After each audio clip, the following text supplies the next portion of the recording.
Everybody. Welcome back to Hi. another Welcome back. Daggerheart class deep dive. This time we're diving into The Guardian. If you don't know us, I'm J Mart. And I'm Sassy Cat. We are a couple content creator where we stream mostly TTRPGs these days, where I have a custom campaign on D&D called the Hollow Cycle we play every Tuesday, and we'll be doing Daggerheart custom campaign called the Skyroot Saga every Monday. So please like and subscribe and hit that notification because it's going to be a really exciting campaign. Yeah, so let's get deep diving into Guardian, where in this segment we go over it all, and then we try to kind of make a class just for fun. That we think would be. Well, we think would be fun. Which has cool points, Yeah. So this starts off with the Valor domain. The Valor is a domain that protects whether the attacker defends. Those who choose this discipline channel formable strengths to protect their allies in battle. Valor offers great power to those who raise their shields in defense of others. It also has the Blade domain. And Blade is the domain of weapon mastery, whether by steel, bow, or perhaps a more specialized arm. Those who follow this path have the skill to cut short the lives of others. Wielders of Blade dedicate themselves to achieving inexorable power over death. All right, and their starting invasion is 9, which is actually the lowest we've seen so far. And starting hit points is 7, which is the highest we've seen so far. Class item is a totem from your mentor, Mentos, the fresh maker, or a secret key. And you have a hope feature, frontline tank. You spend 3 hope to clear 2 armor slots. Which that's amazing. Freaking huge. Yeah, that is what almost makes this better than the warlock tank we're talking about. Yeah, because that's huge to be able to clear 2 armor slots with 3 hope. Their first class feature is Unstoppable. Once per long rest, you can become unstoppable. You gain an unstoppable die. At level 1, your unstoppable die is a d4. Place it on your character sheet in the space provided, starting with the 1 value facing up. After you make a damage roll that deals 1 damage or more hit points to a target, increase the unstoppable die value by 1. When the die's value would exceed the maximum value, or when the scene ends, remove the die and drop the unstoppable. At level 5, your unstoppable die increases to d6. Oh, so it lasts longer. Okay, while unstoppable, you gain the following benefits. You reduce the severity of your physical damage by threshold 1. And you add the current value of unstoppable die to your damage rolls. Oh, so if your unstoppable die is at 3, you do a +3 to your damage and roll. You can't be restrained or become vulnerable. That's pretty big. So, after you make a damage roll that deals 1 or more hit points, then you increase the unstoppable die value by 1. It's basically timing it of when you lose it. Oh, wait, no. Yeah, because when the die's value would exceed the its maximum value. Okay, but you do get stronger first before it drops. Because then you're hitting +3, hitting a +4. But if it gets about to turn to a 5, you lose your unstoppable condition. Okay, that's pretty cool, actually. I like Very that. Cool. So you have your subclasses. You can choose between Stalwart. You play the Stalwart if you want to take heavy blows and keep fighting, or Vengeance. Play the Vengeance if you want to strike down enemies who harm you or your allies. Your background questions. Who from your community did you fail to protect, and why do you still think of them? You've been tasked with protecting something important and delivering it somewhere dangerous. What is it, and where does it need to go? Or you consider an aspect of yourself to be a weakness. What is it, and how has it affected you? Remember, you can ask your own questions. These are suggestions. Yeah, same with the connections with your fellow players here. How did I save your life the first time we met? What small gift did you give me that you notice I always carry with me? What lie have you told me about yourself that I absolutely believe?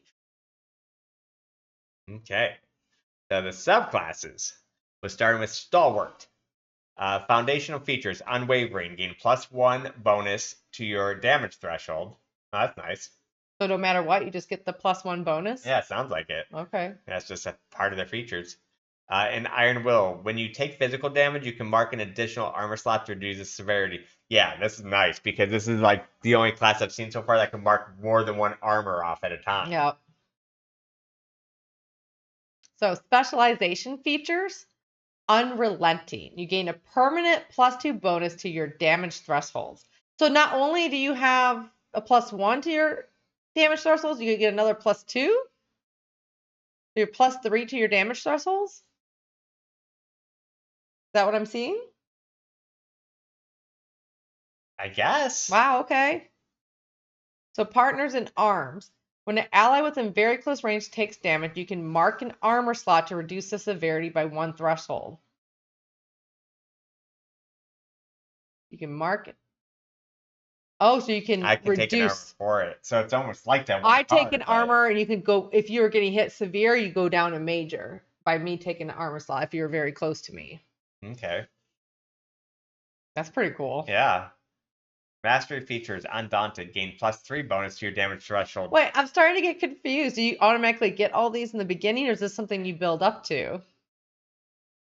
The mastery features. Yeah, I don't know if we've ever figured that out. So do you start with foundation, then as you level up, you get specials? They do not start with all this at the start? That's what I'm starting to think. Yeah. It says as you level This up. is the first one that's confusing These me. are the features you gain through that. I mean, please, in the chat, we're learning the game. If you know better than we do, we're just trying to learn. So if this seems like something you build up to. Yeah, I'm starting to think that. You're first unwavering, and then you become unrelenting, and then you become undaunted. That's what it seems like. Yeah. Yeah, because there's no way that this add up, or why wouldn't they just say from the beginning? Yeah. I mean, that's something we'll have to look into. 6? Right? You cannot hurt me. So the mastery, that's what I'm thinking. You're mastering your features here. You gain loyal protector. I haven't finished reading the whole rule book yet, so. So when an ally within close range, so it's not very close range anymore, has 2 or fewer hit points and would take damage, you can mark a stress to sprint to their side and take the damage instead. So I'm wondering, do you have the partners in arms and the loyal protector? You keep everything from as you build up. Yeah. Then there's Vengeance. Foundation feature is at ease. Gain an additional stress slot. Okay. Revenge. When an adversary within melee range succeeds on an attack against you, you can mark 2 stress to force the attacker to mark a hit point. Okay. Revenge. I like it. So your specialization feature, active reprisal. When an adversary damages an ally within melee range, you gain a +1 bonus to your proficiency for the next successful attack you make against that adversary. And then the mastery feature is Nemesis. Spend 2 hope to prioritize an adversary until their next rest. When you make the attack against your prioritized adversary, you can swap the result of your hope and dice sphere. You can only prioritize one adversary at a time. That's interesting. That's actually very interesting. I can literally spend 2 hope. Be like, nope, that was not a fear dice. So what subclass are we choosing? I still think the Stalwart sounds the coolest. Agreed. The Stalwart sounds freaking like, if I was playing a Guardian, I would go that way. Yeah, and the suggested traits sound right. +2 strength, +1 agility, -1 finesse, +0 instinct, +1 presence, and +0 knowledge. Yeah, I definitely want to have the strength. Yeah, I don't think I would really need finesse. Presence. Then. Oh wait, no, we're doing finesse -1. 2 starting weapons. Let's see. Now we can finally do your arcane gauntlets if you wanted. Let's see the arcane damage. The 2-handed. I think sword and shield. Yeah, sword and shield. I still don't exactly know what shields do. Let's look. So a round shield. So you can do damage with it, and you get +1 to your armor score. Ooh. So you get 1 extra armor because of that. But what's like a tower shield? It does more damage. You get +2 to your armor score, but you get an extra -1 to your evasion. Man, I think I would go Tower Shield. Yeah, big ass Tower Shield. Yeah. And come on, we gotta have a Warhammer. Yeah, Warhammer was one of my favorite weapons to have, or a mace, I think. Yeah, Warhammer, a D12. That's two-handed. We can't have our shield then. Oh, it is two-handed. Shoot. Yeah. Oh, you're right. Shoot. So that's why usually when I played my cleric, I have the mace. I think in D&D, a Warhammer is versatile. I think you can use it in either one. And there's a mace. Or just go like a good old broadsword. What's the hollowed axe? Strength, range, melee, damage, D8 +1 magic. It's no features. It's one-handed. Yeah, that sounds fine too. I could ask you a question. Heyo. Okay, let's do hollowed axe. Okay. Starting armor. Be different than just the broadsword. I think that's people carry swords. With this one, we just go full plate, right? You would think, right? Full plate. We're gonna have no evasion, but we're gonna be so tanky. Oh my god, we're gonna have lots of armor and everything. Yes, full plate armor with our. We are literally gonna be just like a juggernaut on the field. Our starting inventory, probably health potion. I would have a totem from my mentor. I would create some kind of totem. All right, domain cards.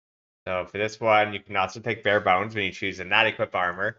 We're not doing this one. You have base armor. Oh, we're wearing armor. Strength. We're wearing armor. Nope, not that one. Yeah, not that one. But just for the people who will know that's watching the video. Strength and use the following as your base damage threshold. So at tier 1 would be 9 to 19. I mean, so it's pretty good, but we're not doing that. Forceful push. You make an attack with your primary weapon against a target with melee range. On a success, you deal damage and knock them back to close range. On a success, with hope, add a d6 to your damage roll. Additionally, you can spend a hope to make them temporarily vulnerable. I think that one's so good. I do too. Ooh, get back up. When you take severe damage, you can mark a stress to reduce the severity. Oh, that would be really good to have as a tank. All right, I am your shield. When an ally within very close range would take damage, you can mark a stress to stand in the way and make yourself the target of the attack instead. When you take damage from this attack, you can mark any number of armor slots. That one's so good too. Yeah. Not good enough. When you roll your damage dice, you can re-roll any 1s or 2s. Okay, that's interesting.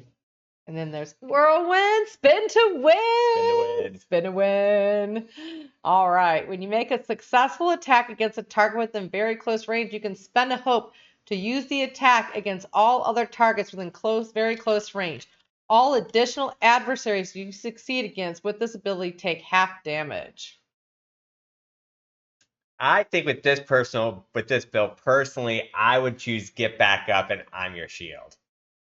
Think so? Even with the forceful push?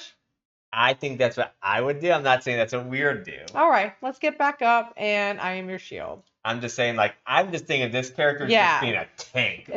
Literally full armor, big tower shield, hollowed axe in his hand. He's not going down. He's going to get back up. He'll protect his allies. This character I just see as a stalwart of strength. And, right. That's how I see this character. I could see him being pretty good, or her. So opinions. The second, let's see, with the subclasses here, the Vengeance one, I wasn't too impressed with. I think if I'm going to be a guardian, I'm always going to choose that stalwart type character, but that could be different. Everybody makes their characters differently, so. Yeah. And you could make it like a bruiser. Yeah, true. Where you are kind of tanky, but you're still a damage dealer. So I think it has its place, but I'm with you. If I'm going to pick Guardian, I'm going to pick it because I want to be that person that the DM's going to get aggravated because they can never take down. That's what my opinion is on it. But I did find that that last ability was pretty interesting. Yeah, and I still want to look up on the whole about mastery their thing. masteries. Yeah, I'm gonna try to read the whole book the next few days. But yeah, this nemesis seems pretty cool on the Vengeance one, where you spend 2 hope to prior towards an adversary until your next rest. Really cool. When you make an attack against your prior. Well, what does it mean by prioritize adversary?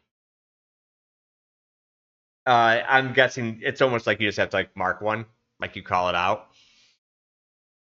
Okay, so you don't have to choose your priority once you wake up for the day. When you're in the middle of a fight, you spend 2 I think hope. that one is like you. Kind of like Hunter's Mark. I'm marking. I think someone. so. Okay, but still, I don't know. I find Stalwart to be a lot cooler. Yeah, I'm trying to see here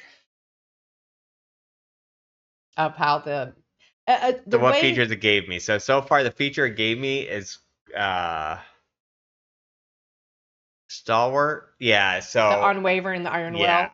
Yeah, so it has to be that something makes sense, and it seems like as you level up, you gain more because you have a foundation feature, then you have a specialized one, and then you master. Yeah. So you just will start with all those cool things at once. Yeah, like we were thinking. Like, oh my god, I am invincible. But this character does sound really fun. Yeah, it sounds like it would be so hard to take down. Yeah, that's what I was thinking of going with. It almost reminds me of like Trauma's one tank from Pathfinder. Yeah.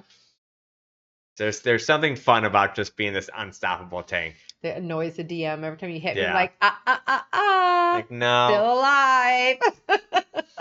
Not like this. Well, so guys, if you want to check out more Daggerheart content, make sure you follow the channel. Also, we'll be doing a campaign, as we stated earlier, every Monday for Daggerheart. If you've enjoyed this content, please make sure you like, comment, and subscribe. It goes a long way. Yep. And while we're trying to build up this channel, and we appreciate you all being here. We'll catch you guys on the next one. Peace.